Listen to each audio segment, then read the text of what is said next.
Sometimes I have to just remind myself, like, if I want him to help in the future when I actually need him to help, I got to start now with like letting him help. And so I might be like, oh yeah, can you like make the rice, or can you stir the rice? It needs to be stirred a little bit. And again, it doesn't have to be like, hey, can you go make the potato side dish for dinner? It's like, give them one task. Oh yeah, I need the parsley. Can you grab it from the pantry? And so I would say, like, let your kids help in the smallest way that you can think of. My name is Lisa, mother of 9 and creator of the blog and YouTube channel Farmhouse on Boone. On this podcast, I like to talk about simplifying your life so you can live out your priorities. I help you learn how to cook from scratch and decorate on a budget through this podcast and my courses, Simple Sourdough and the Simple Sewing series. I also help people reach their goals from home through my business course, YouTube Success Academy. I will leave links to these resources in the show notes and description box below. Now let's get into the show.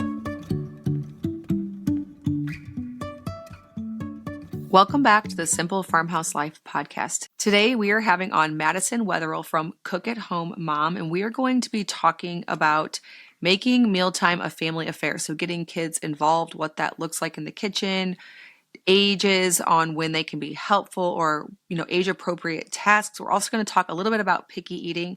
If you hear little tiny baby hiccups during this episode and you're not watching on YouTube, that's because little Miriam's in my lap and she does that. Now, I tried to get her down to go to sleep, but of course that's not going to work out. That I should know better after 9 children that doesn't work.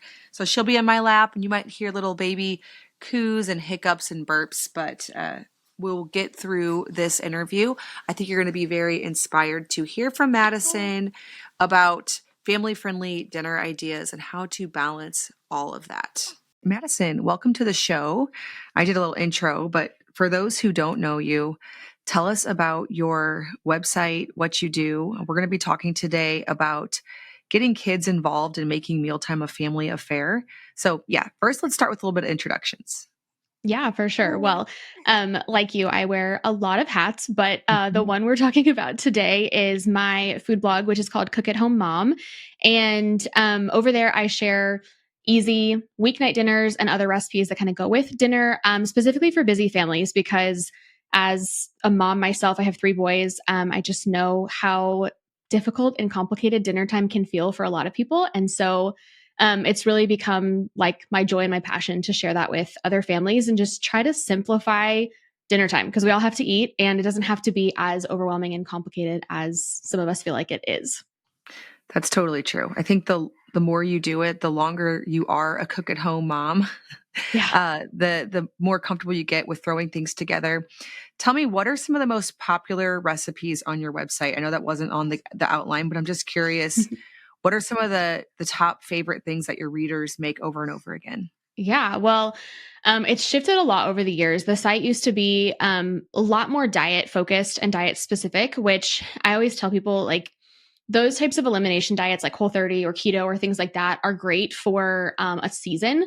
But what I have found is, as my kids have gotten older, as I've been busier as a family, like, those things are not as sustainable for us. And I find that learning to cook and learning to adjust things to like preferences and diets and things like that really is like one of the keys to like simplifying dinners. But some of our like most popular recipes that kind of come to mind are like a sweet Hawaiian chicken that's made in the crock pot, which is super easy. It's like literally 3 ingredients. It could not be easier to make and takes like 5 minutes of prep. We have a Swedish meatballs recipe that happens to be dairy-free and gluten-free, but is also like super adaptable to not being in those diets if that's not your thing. I'm trying to think of what other. We have like a garlic steak bites and potatoes. It's kind of like a one skillet type of meal. A lot of those like one pan meals are really popular because it's just simpler, Yeah, less dishes. Exactly. And it's funny, and I'm sure you can relate to this too, like being someone who loves to cook, like I totally can get behind like a more complex recipe, something that takes a little bit more time, but that isn't my everyday. Every day I need something that is like super fast, super easy, but also doesn't sacrifice like flavor and the enjoyment behind cooking, because if it's not something that we love to eat and I don't enjoy making it, then that kind of takes a lot of the, the joy behind what I like to do in the kitchen. So yeah, you're talking about adapting recipes. I feel like every time I make something over on YouTube, I'm always like, this is exactly the recipe on my website, except for I didn't have ham, so I used sausage, and I didn't want to do all purpose, so I substituted whole grain. But it Mhm. is funny how quickly you become comfortable with making really simple swaps to any recipe. Like you could take any recipe on your website, and if you're dairy free, make it dairy free, make it gluten Mhm. free. Usually you get more comfortable with some of those if that's something that you have to do. Now, is your family one that likes a lot of variety? Are you able to make a lot of the same things over and over again? Does it change seasonally? Yeah, I would say my family probably doesn't care as much as I do, but I like variety. So Yeah. I love to be able to cook different things. And one of the things that has worked really well for us is instead of having like this crazy variety of like, we're having steak one night and then the next night we're having chicken and the next night something else, I like to have variety, but in the same style of meals. So like taco bowls might be a consistent thing that we have, or like taco meat, but we eat it in different ways. So we might have it over rice, we might have it over like using lettuce wraps or in taco shells. Like we might vary that, like the Hmm. presentation of it, but the concept is the same, or the cooking method is the same. I like to do a lot of like chicken bites in a skillet, in like a cast iron skillet. And you can make that into so many different meals. You can make it Greek chicken if you want, or Mexican chicken, or last night we did our garlic chicken bites, which is another one of our favorites on our website too. And you can just like take the same concept, but tweak it like 1 degree, and all of a sudden it's Hmm. something completely new. But, and we'll probably get into this a little bit more, one of the things that I think is really helpful in doing that is that it's still familiar to your kids. So if you have Hmm. kids who are pickier eaters, they're like, oh, I've seen chicken presented this way before. It probably is going to taste similar to what I've had before, instead of them being like, I have never seen this before. I am not touching it, which is definitely a way that some kids will interact with new foods. Yeah. So have you had picky kids before? And has that been something they grow out of, or did they stay picky? How's that been for you? Yeah. So, like I said, I have 3 boys. I've been very lucky that I would say 2 out of the 3 are pretty much will eat anything. My Yeah. toddler is 3, and so he's kind of getting into that picky eating stage a little bit, but 2 out of the 3 pretty much will eat whatever they're served. My middle son is my one who is a little bit pickier, and it has definitely been something that he has grown out of a little bit. The other night, I actually made chili, and when I presented it, I was like, I'm making chili. I know it's not your favorite. If you don't want to try it, that's okay, but you might try it and you might like it this time. And this was the thing I think was key. I told him, I'm like, I promise I'm not going to make a big deal if you like it. If you like it, that's awesome. And if you don't, that's okay too. And I just moved on. And he ended Hmm. up having 2 servings of that chili. And he has never liked or eaten chili before in his life. He's always been like, no, I don't like that. And so he has grown out of it a little bit, but it's taken lots and lots of conversations and lots of presenting things in new ways. This particular night, we actually had like salad on the side and we had sourdough on the side. And so I think he was sort of like, there's some other stuff I like here and maybe I'll give it a try. And he just happened to like it that night. So Yeah. yeah, and I can get into specifics of like how we handle kind of some of that stuff in our family, but we do have just a variety of different preferences and things like that. Maybe not pickiness, but at least one kid who's particular on things. Yeah. I am curious how you handle it, because I think we all have our different ways of dealing with, even if kids aren't picky, there's always something, I can think every time we have dinner, there's probably something I'd rather have than what we're having, right? Like if we're not having a steak dinner, I'd probably not eating my most favorite thing ever. But that doesn't mean that it's not good enough. But there are kids who are pickier even than that. So how do you deal with Yeah. that in your family? Yeah. And like I said, this is, something that I started from a really young age with my oldest, who he was still, he's been my best eater. He's pretty much always been open to trying anything. He'll straight up tell me if he doesn't like it though. Like he'll eat it and be like, that wasn't my favorite, but I ate it anyway. And I'm like, cool, that's Good awesome. boy. Yeah, thanks for doing that.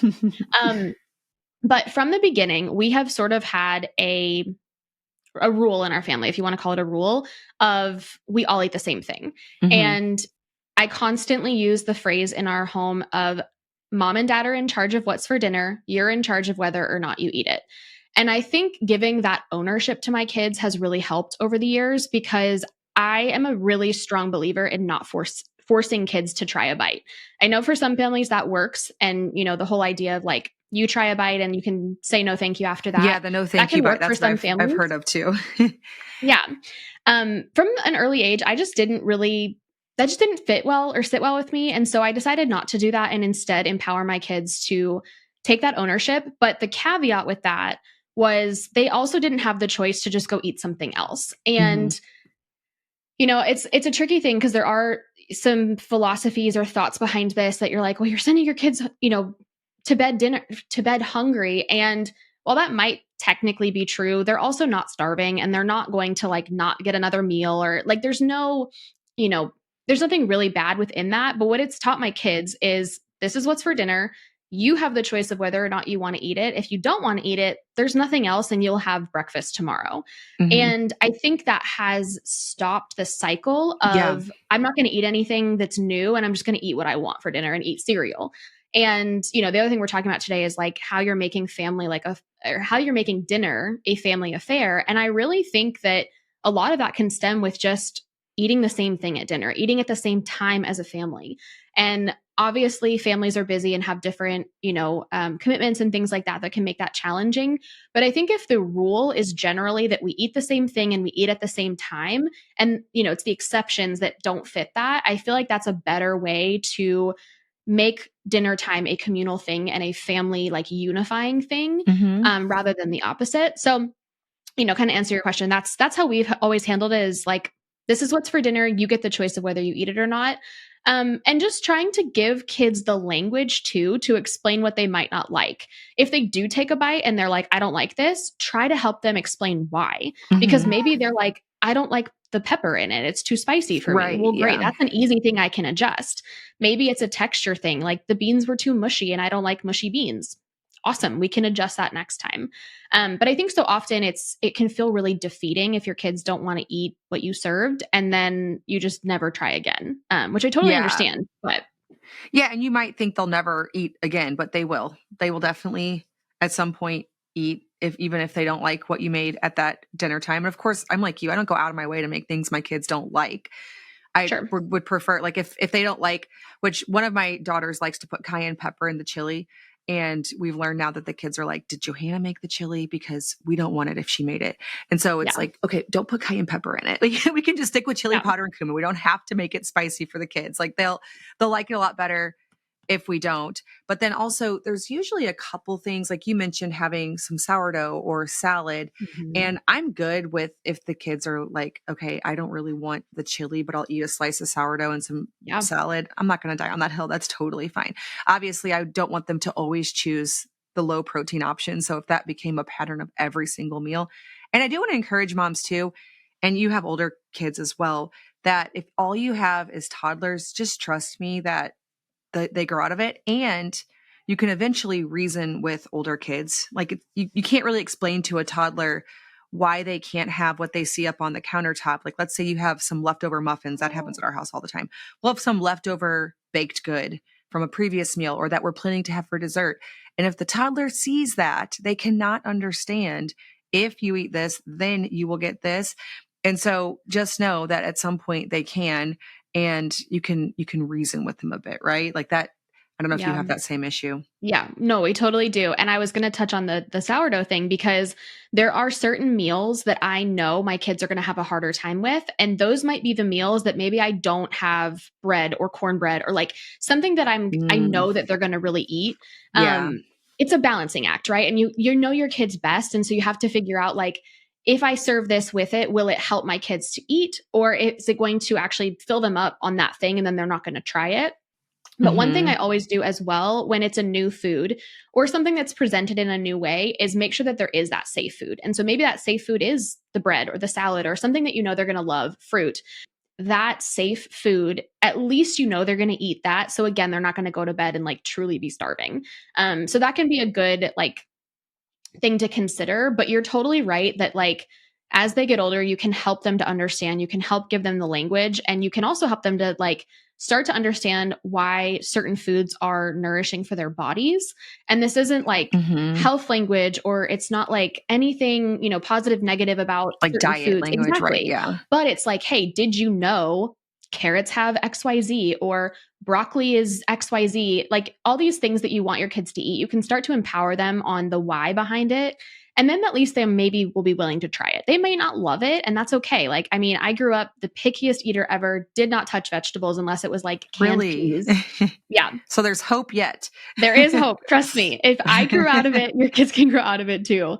But I think so much of it is just like how we approach it. And, there's so many things, as you know, in motherhood that like strip your desire for control or your thought that you are in control of all the things. Yes. And I feel like there food is are. one of those things. If we can just accept that we are like on this journey with our families to help them and to help ourselves, then like it just takes so much of the pressure off of it. And it's like if they don't eat dinner one night or if they choose the cupcake instead of dinner, like it's okay. It's going to be okay. Yeah. And you have to choose your battles. Have you ever gotten into like something with a 3 or 4-year-old and then wished you hadn't? Like I've totally done that. Like, okay, you're going to do this. And then after a while, you're like, why did I even start this? Yep. This Or you happened. give a consequence and you're like, Yep. I'm not going to be able to follow through on that. I know. Why did I say that? Yeah. Or sometimes like your husband will be like, if you do this, you're not going to get to do that. And you're like, oh no, like we really have to do that. Over the weekend, we did family photos and I totally like regretted how I handled it because I was like, I'm making this 4-year-old like, no, you can stand here. You can stand here. And after a while, I'm like, why did I even start? Because, now I have to actually figure out how to enforce this. It's just so frustrating family photos because it's like, it's just, you have to just stand here. But anyways, that's not what we're talking about. Sorry. Family photos are tricky, but I feel like the battle of wills that come out in that is like so similar to the battle of wills that can come out at dinner time. And yes, it is. Again, like as a mom, like you're so spent by the end of the day and you just want to get through dinner without like someone screaming. But working with your kids, like, the vegetable examples I was giving earlier, like sometimes I'll be like, what would make this taste more yummy to you? And sometimes the answer is ketchup. And you're like, that's not an option, but maybe ranch is an option, like, and you get to pick as the mom, you get to pick like, what are the options that are acceptable in that moment? But just like allowing that back and forth and allowing it to be something that is a conversation instead of a directive almost, I feel like, it just really empowers your kids and it helps them to just know that like they do have a little bit of control. They might not have all the control, but they have enough to make it, something that maybe they're willing to compromise on every once in a while. Yeah. One thing we do as well is we have a good source of local raw milk and I feel good about a glass of milk. I'm like, you know what? If you're still hungry before bed, you didn't eat your dinner very well, have a glass of milk. Like that's gonna at least give you a little bit of protein, a little sugar, and possibly the nutrition that you need that you may have missed out on dinner time. So that's one of my little strategies. Yeah. Exactly. And I feel like that is so much more, that's a better compromise than being like, well, go see what's in the fridge or go have a bowl of cereal or, whatever it is. No. And like, there's no shame if that's how your family deals with it right now. But I think, hopefully you can like start to unpack like what happens when that happens. Like when I allow my kid to do this instead of this, like why would they ever want, Yeah. Like no shame, but you are going to be dealing with this longer, possibly way past the age that they should have grown out of it. Because I find that like by like 5, like all of my kids are to some extent grown out of it. Like they might still want to be picky, but they're just not. Like that's just not the culture of our family. Age 2, that's a complete wild card, sometimes even 3. But by 5, and I think, so I always like to explain this too at the ages of 2 to 3, because I remember when my youngest was that age, my oldest was that age. Right. I remember hearing like why toddlers are picky. And it was like, have you ever heard this before? I don't think so. Okay. So like biologically or like from an evolution standpoint in humanity, toddlers at the age of like 18 months to 3, that's when they're starting to literally like toddle around and walk around. And in, back in like the, like what's the hunt and gatherer like stage of humanity, they would have been like literally picking stuff off of a bush and eating it. And so the reason that toddlers start to become picky at that age is because of that like curiosity of like, can I eat this? Can I not? And they start to analyze food in a different way than when they're like 6 months old and experiencing baby-led weaning or whatever. And it's just like food is exciting and fun. So it's actually like a safety thing for them, which is why I mentioned the like safe food, concept, because they're actually just trying to protect their safety, but they don't know from a like, frontal cortex perspective, like what is safe and what isn't. So a lot of the like battles with pickiness is actually just safety. And it's just them not understanding whether a food is like safe for them or not. And so as the parent, we can like come alongside them understanding that and then help them to be like, this is, we don't have to use the language, this is safe, but maybe we say like, oh, you've seen broccoli before. Do you remember broccoli was in this meal, or broccoli was at this place, or even like having picture books with different, examples of vegetables and stuff that all counts as awareness. And I think sometimes we get so stuck on them needing to eat the food as like the exposure to the food, but there's so many other things you can do to expose kids to foods that are different to them without it being that they actually have to take a bite and love it. Yeah. Yeah. We have a book, 100 Words book by Tabitha Page. I love that one. She's got a lot of different foods in there. My 2-year-old definitely is picky, but just based on the context of my other kids, I know that he'll grow out of it. I think what happens with him is he sees anything on the table that he likes the most, and then that's all he's going to eat, because it just makes sense. Like, why would I, he doesn't know about health. He has no idea why that would be a better option. So to him, it's like, why would I ever choose that whenever this is clearly the better option? And so I think, they just have strong wills, those little toddlers. For it sure. Makes sense. Taking a quick break to tell you about today's sponsor, Azure Standard. I've been ordering from Azure Standard for so many years now, long before they sponsored this podcast through many moves and many different Azure Standard locations and drops. I have been ordering things like whole grains, soft white wheat berries, hard white wheat berries, einkorn, kamut, baking ingredients like large quantities of sugar, brown sugar, vanilla, maple syrup, honey, coconut oil. The list goes on and on. I also order some refrigerator staples like organic raw cheddar cheese. I get my mozzarella from Azure Standard, sour cream, cream cheese. The list goes on and on. I can't find an organic option near me, or even bulk grains. That's just something that we don't have locally. I can get it all from Azure Standard at my monthly drop location. And I order a lot. My mom also goes to the same drop location as me, and she was surprised to see just how big my Azure Standard order is. For my large family, I try to get a lot of our groceries at one time to make it easy and convenient, and Azure Standard is a way that I do that. We go through lots of whole grains in our family, so I'm ordering in 50-pound bags, 25-pound bags when it comes to things like flour or sugar. They also do offer lower quantities of things. So if you don't have a large family and you're just wanting to dip your toe and figure out what is this milling whole grains or organic or raw cheese, you will also find those types of options available on Azure Standard. Now, Azure Standard is offering Simple Farmhouse Life listeners 15% off your first order of $100 or more to a drop location with my code SIMPLE15. So if you've been on the fence about trying Azure Standard, but you want to see if you can get some of their great items into your home, this is a really great deal. Use code SIMPLE15, find a drop location near you and place an order of $100 or more, and take advantage of that awesome deal. AZUREstandard.com. Use code SIMPLE15. We will also leave that linked down in the description box below. Again, thank you so much, Azure Standard, for sponsoring today's episode. Okay, so let's talk a little bit about getting kids involved in mealtime, in helping to prepare food, possibly even gathering the recipes together or the ingredients. How do you get your kids involved?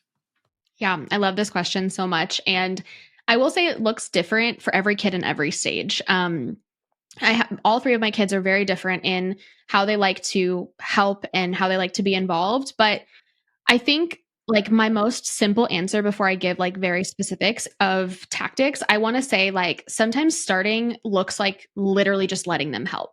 And I think, again, this is one of those things that like as the mom, we have to recognize like that maybe we're like too stressed out at dinner time to like let our kids help. But oftentimes I find that like when my kids want to help, usually they want to help for 5 seconds and then they're like off to the other thing. They don't necessarily want to like sit there and make the entire recipe from start to finish at first.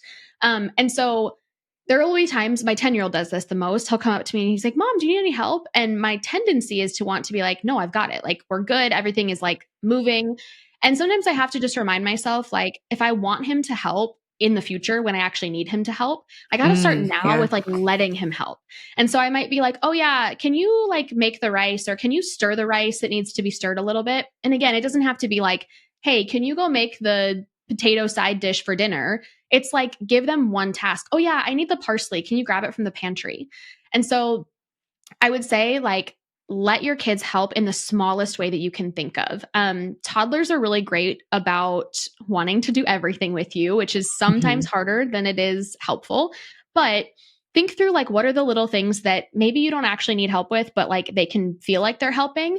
I remember my toddlers, I used to set up like a small bowl of like flour and oats and water and just let them stir it together. Let them like practice with that, because it wasn't affecting the actual recipe that I was making, but it was like enough of the same thing that it worked for them. But toddlers can wash and dry vegetables for you. They can pick grapes off of grape stems. And you can use things like that that maybe aren't specifically related to dinner, but still get them involved and in the kitchen, and like learning that you can like do things to help in the kitchen. And then as they get older, you can give them bigger jobs. So one of my like favorite things, which I know is a question we were going to get to, is like, I love having toddler safe knives, because it's like a really easy way for kids to be able to help. And sometimes you start with like them slicing a banana, totally harmless. Like they don't even have to really know how to use the knife, but it will just give them practice with doing a task like that in the kitchen. And then, sometimes there's like things that maybe like cutting potatoes is really hard with a toddler safe knife. They're just not sharp enough. So I will give my 3-year-old like a banana to slice, or strawberries to, cut the tops off, or whatever, like something else that is similar to what I'm doing. So again, he feels like he's involved, but he's still safe. He's not trying to use a regular knife to cut the potatoes because his knife isn't sharp enough, type of thing. Actually, my 4-year-old, and he just turned 4 last week, so he was 3. He can cut potatoes with a butter knife. I don't know if that's considered toddler safe, but that is one of his favorite activities. And, they cut them to like just the tiniest little bits, like some are this big, some are this big. So it works better if you're making something like mashed potatoes, because they don't really have to be a uniform size. But I'll almost always, when he's in the kitchen, just give him a potato. Yesterday, I gave him one, and there was one that was bad because they came from the garden. And I'm like, you could cut this one to smithereens because we're not even going to use it. And then with, like you said, a banana, that's a good one. And what I'll do then afterwards, if we're not actually going to use it, is put it into a Ziploc bag and in the freezer. So there's no short, like you can cut as many as you want of bananas, because I can find a way to still use them. Same with strawberries. That's another really good one. They love cutting things. That's like probably the number one way I keep kids busy in the kitchen is and I think cutting. What's really cool about this, and you, I would assume, have experienced this too, is then like as they get older, they actually can be proficient in helping you. And there's been so many times where I'm like frazzled, or maybe like I've got something on the grill and I need to start rice, and I can like just look at my 7 or 10-year-old and be like, hey, can you go start the rice? They know, they might ask me like, oh yeah, what do I have to do again? But they know what's enough. The ratio again? Yeah, they know enough to be able to get started. And so it's like in those moments, it's just hit me so many times where I'm like, I'm so glad I let them help at the beginning. Or even if you have older kids, like let them start helping now, so that again, when you do actually need the help, they can be there and be ready to help you. Or like my oldest, he can now, like I can print a recipe for like muffins off my blog and he can make it. Like he can make it from start to finish with like just a tiny little bit of support. And I just think, especially having boys, I love that I'm like equipping them with knowing some things in the kitchen, because, for a lot of men, they don't grow up in the kitchen helping their families. Right. Yeah, it's true. My brother actually learned to cook. He was very picky like I was. And then we both like love cooking and like love to eat now. And so it's so funny how it's like turned around. But, he didn't grow up helping my mom in the kitchen ever. And I barely did either. So Yeah, I didn't either. And so there's hope for if you feel like you're older and your kids already grew up and you didn't, you didn't teach them how to cook. I didn't grow up in the kitchen either. And I will say, having my 2 oldest be girls, especially like they're older teenagers now. They're at the time of this recording, one is 15 and one will be 17 in a couple weeks, or at the time of when this comes out. And so, they're obviously like extremely good help. Like they're just another adult. And so it's really hard to, I need to be always, I have to remind myself to allow my next child down, who is a boy, to help more often. Because if he was the oldest, guaranteed I would be using his help all the time. Like anytime they're not home, I'm quickly like, whoever's the oldest can like, hey, can you do this? Can you do this? Because the people are out of the position above them. You're right. Like, but you can teach them later, and they can also teach themselves if they become interested in it. So that's good. But I think it's more even than just preparing them for the future to be able to help you. It also just is a good way to keep them involved in things that are going on right now. And like, if you have toddlers, keeping them busy while you're doing things is an important skill to learn. So what are some of the ages that you felt like your kids were actual help? Well, I think it totally depends on like kind of the definition of actual help, but because now that my toddler's 3, he can help with actual tasks, because he's been by my side since he was old enough to stand up on, a stool or a helper stool.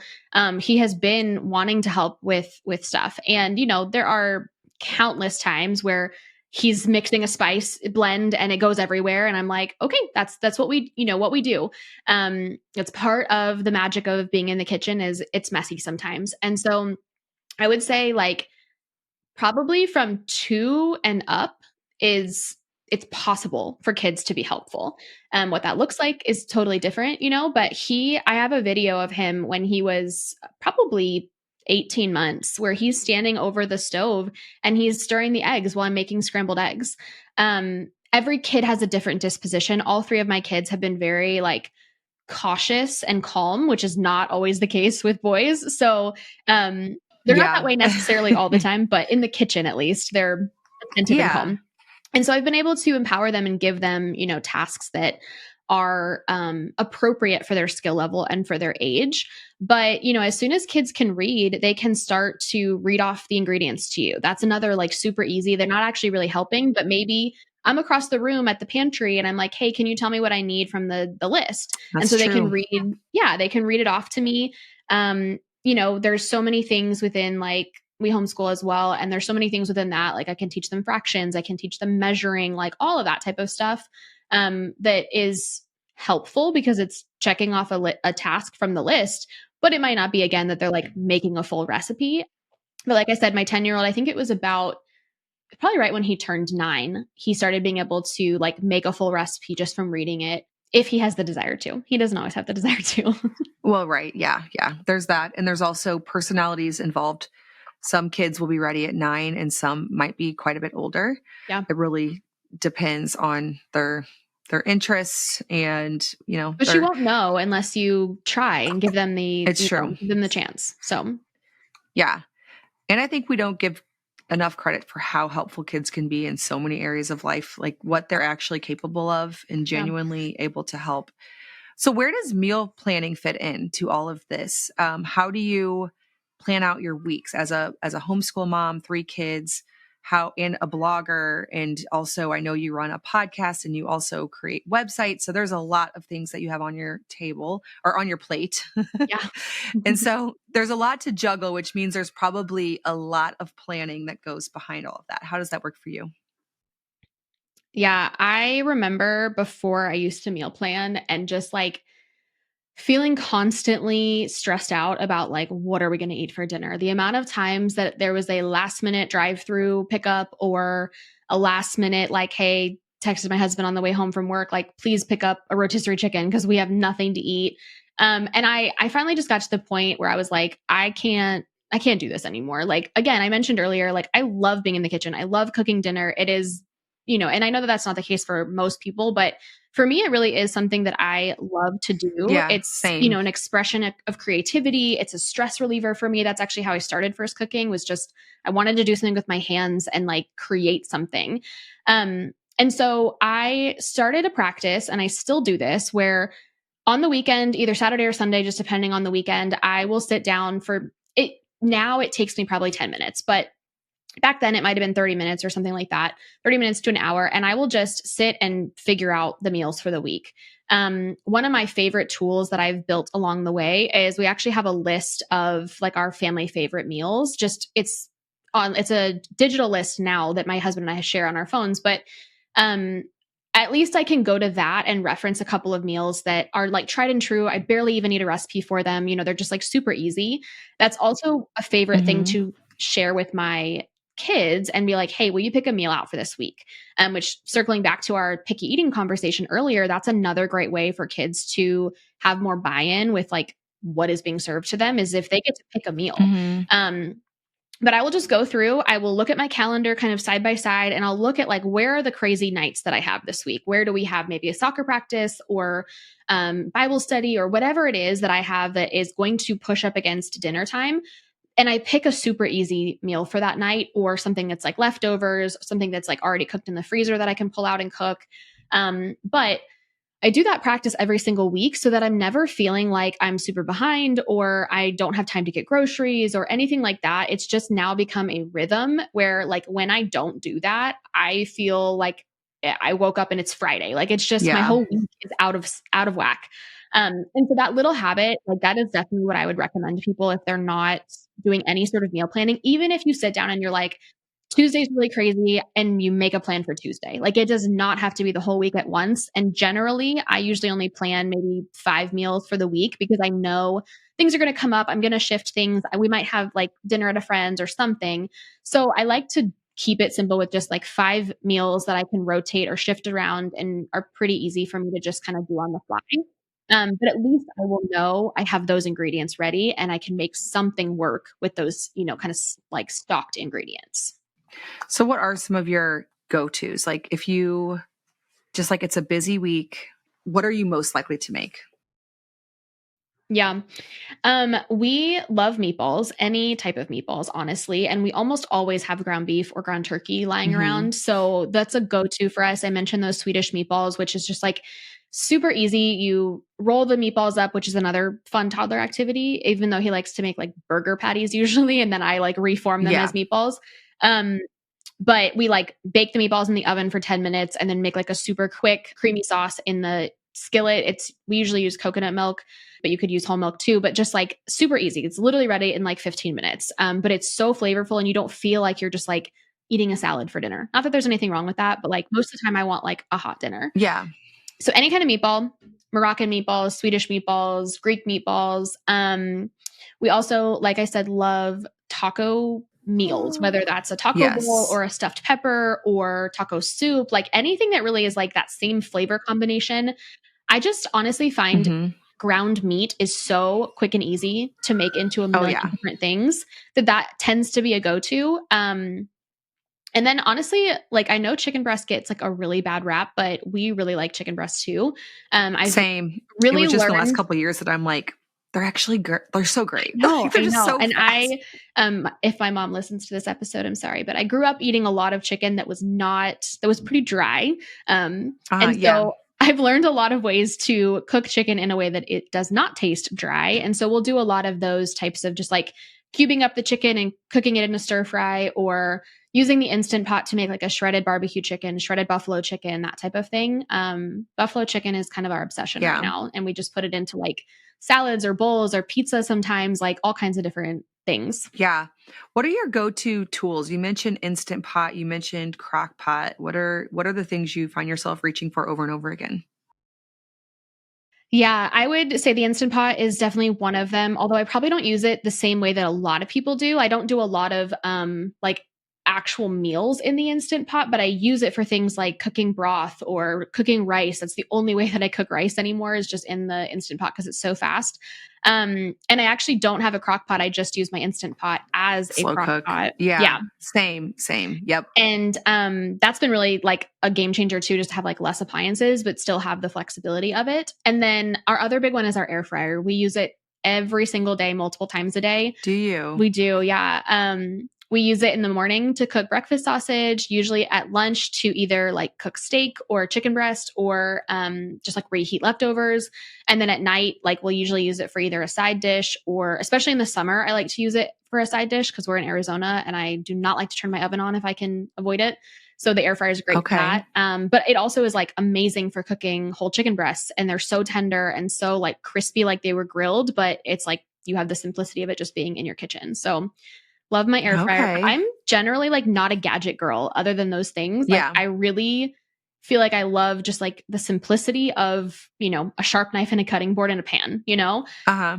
So our cast iron is probably the other one. It's not a gadget, but like we cook on our cast iron probably twice a day as well. Yeah, constantly. Yeah. I've never tried the air fryer, but I've definitely heard a lot of people have a lot of praise for it. So I'm curious what it's like. Like Mhm. what are the benefits? Yeah, I was a slow adopter to it. I mean, I feel like it's really nice because it's kind of a set it and forget it. Like I can put the meat in it or I can put the veggie in it and just like let it cook. The one thing I will say is we have one of the larger capacity ones and sometimes still it's like not enough food for us.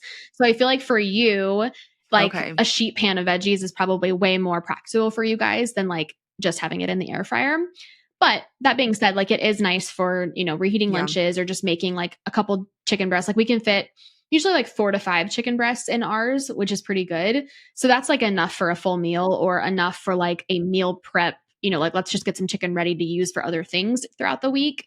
But it cooks faster generally than the oven and you need less oil too, even to still get like a crispy like finish. So Okay. it's nice for those things. And then too, if you're making something else, like last night I cooked broccoli in the oven, put potatoes in the air fryer because they're, different temperatures and different times. So then I can like make it work to have 2 different things in there at the same time. Okay. Yeah. Yeah. Interesting. I've never even like interacted with an air fryer. So I have zero Mhm. experience, but I've definitely heard a lot of good things about them.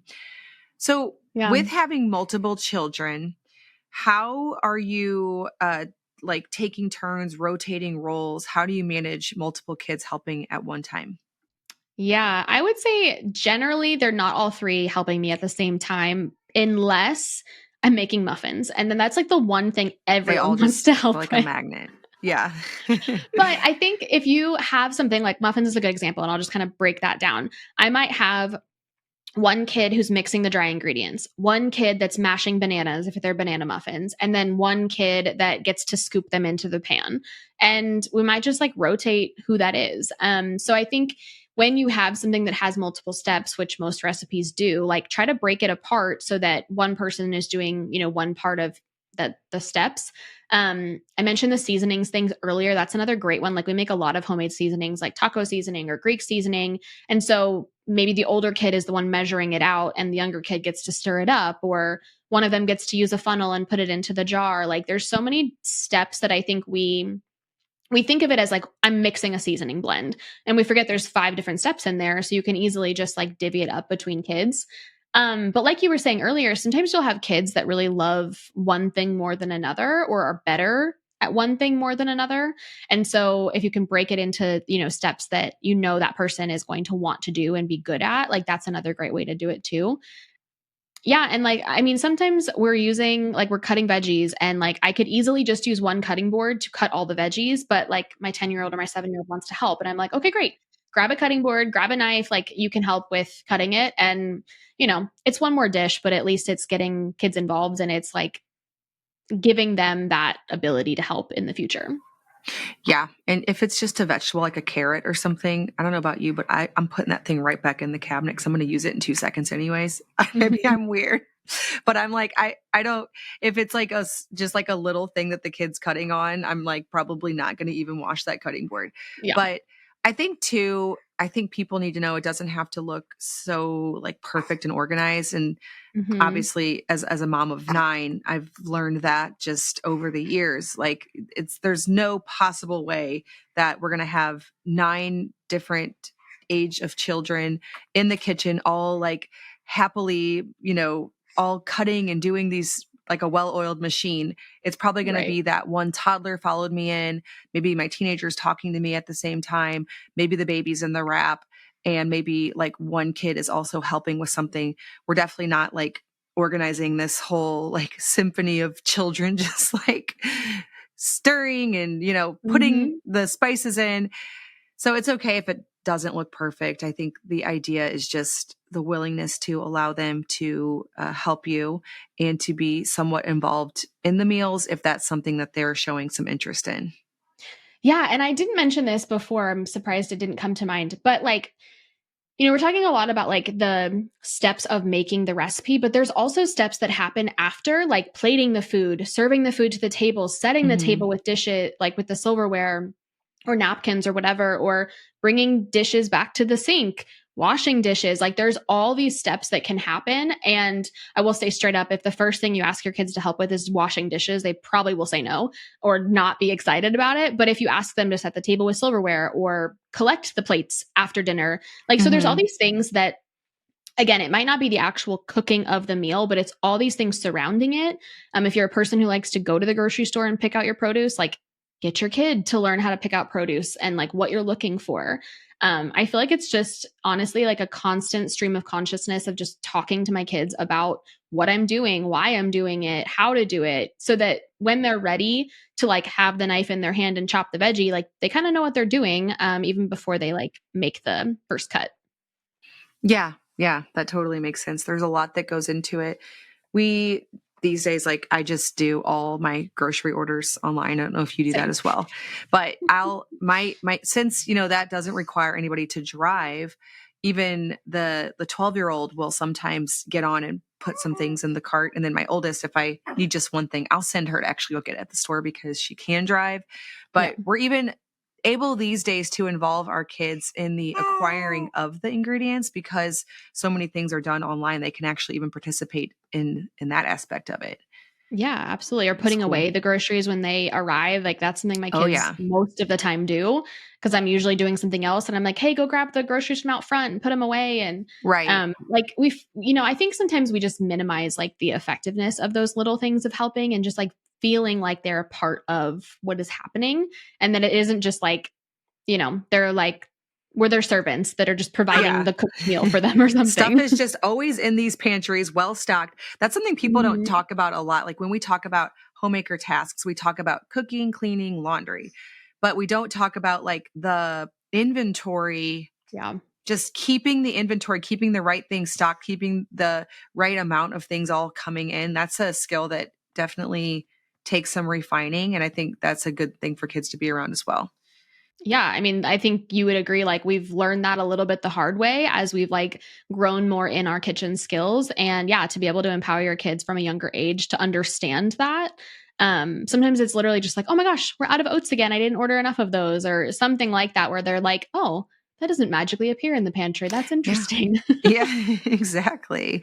Exactly. And then if you can ever take it one step further and help them to learn how it even gets to the grocery store. That's something that we talk about on Mhm. the show a lot too, is figuring, actually like learning where these things come from is another thing that if you want to take it beyond, like you were saying, there's a lot outside of the meal that you can involve your kids in. That's another thing, is just like where Yeah. this food even comes from. How many trucks did it have to go on to get to the store before it was, like, brought to our house or, Yeah. all of that. Yeah, it's fascinating, and kids love that kind of stuff, right? Like, they might not wanna, like, talk about something more specific about, like, a recipe or even, like, where that recipe comes from, but, like, if you're like, "Do you know how many trucks these oats had to be on before it got to our grocery store or, was delivered to our house or whatever?" It's definitely, like, more speaking their language, which I feel like is kind of what this is all about, right? It's just like getting on their level and like speaking to them in a way that they're excited to talk about it and they care about it. Yeah. Yeah. Okay, with Christmas coming up, tell us about, I don't know if you have any Christmas specific recipes that are going to come out on your blog. What's there to look forward to on your website? And tell us about your website and where we can start. I'm looking at the family friendly dinner recipes because I can always use some inspiration on that. Yeah. I will say on that site, on Cook at Home Mom, I don't have a ton of like holiday specific Specifics. recipes. Okay. Yeah. Although, I mean, I do have some side dishes and things like that. Because it was a lot more like diet specific years previous, I'm kind Okay. of untangling some of that and creating like more recipes. But honestly, I feel like during the holiday season is when you almost need to double down on like whatever habits you already do have for like meal planning, meal prepping, cooking at home, because it's so crazy and busy that it's like you almost can't afford not to do those things that you're already doing or like try to build those habits Hmm. because your time is just like that much more precious. Um So, I mean, really, I would say if you are like, where do I get started? Can I like have some recipes that, I would enjoy? Like, definitely looking at those family dinners, because those are going to be the ones that you can make, in between the holiday events, in between the parties and like things like that. When you're just like too exhausted to think, like find one of those like under 30-minute recipes. Like egg Yeah. roll in a bowl is another one that's coming to mind, that we love to do because it's just ground turkey and like a little cabbage mixture. You serve it over some rice or whatever you like to eat. And it's just so easy, but like you're going to feel like you didn't have to like cut corners to have a good dinner. And I think that's just like one of the things that we need to learn is just we don't have to sacrifice and like eat boring food just because we don't have time or we need to eat healthy. Like you can have both of those things. You can have delicious food on a time crunch, on a budget crunch, like whatever it is for your family.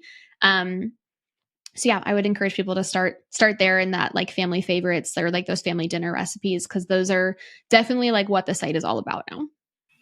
Yeah, easy stuff. I see 30 minutes or less. That's always good to get your wheels turning if you're in a pinch. And I always tell people the first step is to have the meat thought out, and then you can take any of these ideas and quickly jump on them. So it's cookathomemom.com. We will also leave it linked down below. Thank you so much, Madison, for sharing your wisdom and your ideas with us. Yeah. And I think I forgot to answer the second part of your question earlier Oh, of like where people that's can fine. go. Yeah. But yeah, we actually, so like you said, cookathomemom.com is the website. And then we also do have our Balanced Dinner Club, which is a meal plan membership for busy families. And basically the whole heart behind that was I just wanted to take the guesswork out for people. Like we've talked about so many things that are just a part of eating dinner. And there's so much that goes into thinking of what to eat for dinner. What do I need to get at the store? How do I make it? Do I have time for this? Does this fit my lifestyle? And so the Balanced Dinner Club is really designed to literally hand you the weeknight dinner recipes that you need, that your family will love, that you can fit into your lifestyle. So there's a tab on the website for that. And I know it'll be in the show notes as well. And then we are actually starting on YouTube here soon. So I would love people to go follow over there if they're watching on YouTube and that's their thing. So that'll be Cook at Home Mom over there as well. Oh, exciting. That's fun. Yeah. Awesome. Well, yeah, we will leave all of that linked below. Thank you so much. Thanks, Lisa. Thanks, as always, for listening to the Simple Farmhouse Life podcast. My husband, Luke, and I and our kids work together side by side on our little homestead and use our blog, podcast, and YouTube channel to reach other homemakers, home cooks, and homesteaders with practical recipes in daily family life. For everyday sourdough recipes, make sure to check out our blog, farmhousehomeboon.com. And to dig deeper, we do also offer a course called Simple Sourdough over at bit.ly/farmhouse sourdough course. That's all one word, bit.ly/farmhouse sourdough course. If you're looking to learn how we earn an income online, check out my YouTube course at bit.ly/farmhouse YouTube course, all one word.